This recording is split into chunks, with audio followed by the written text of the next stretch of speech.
चुनाव का मौसम है, मंच सज चुके हैं, नारों की गूंज है, अब बयानबाजियों की बारिश शुरू हो चुकी है। इस बार सियासत के इस रण में नई बहस छिड़ गई है। वक्फ संपत्ति, मुसलमान युवाओं का भविष्य और राजनीतिक तुष्टीकरण। हाल ही में प्रधानमंत्री नरेंद्र मोदी ने एक चुनावी सभा में कहा कि अगर वक्फ संपत्ति का सही इस्तेमाल होता तो मुसलमान युवाओं को पंचर नहीं बनाना पड़ता। मोदी ने सीधे सीधे वक्फ बोर्ड की व्यवस्थाओं पर सवाल उठाए हैं और कांग्रेस को घेरते हुए तुष्टीकरण की राजनीति का आरोप लगाया है।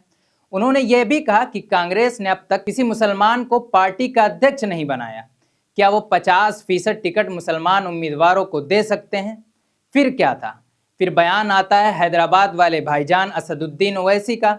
असदुद्दीन ओवैसी सीधे तौर पर बीजेपी को निशाना बनाते हुए कहते हैं कि अगर संघ परिवार की सोच और संपत्ति देश हित में लगती तो शायद मोदी को बचपन में चाय नहीं बेचनी पड़ती।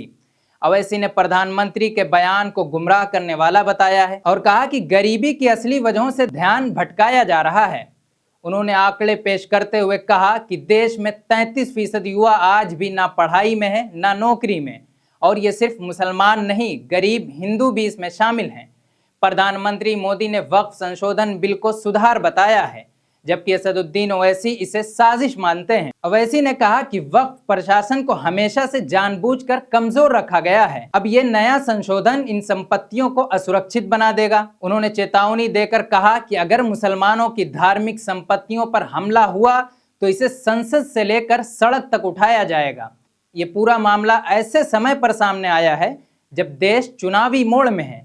हर पार्टी की नजर अल्पसंख्यकों और युवाओं के वोट पर है।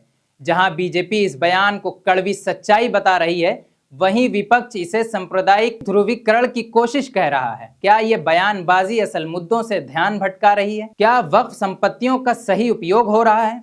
क्या रोजगार, शिक्षा और विकास की चर्चा बयानबाजी की शोर में दब जा रही है? आप क्या सोचते हैं? क्या ये चुनावी रणनीति है? ये समाज में सुधार की कोई नई कोशिश? नीचे कमेंट में अपनी राय जरूर दें।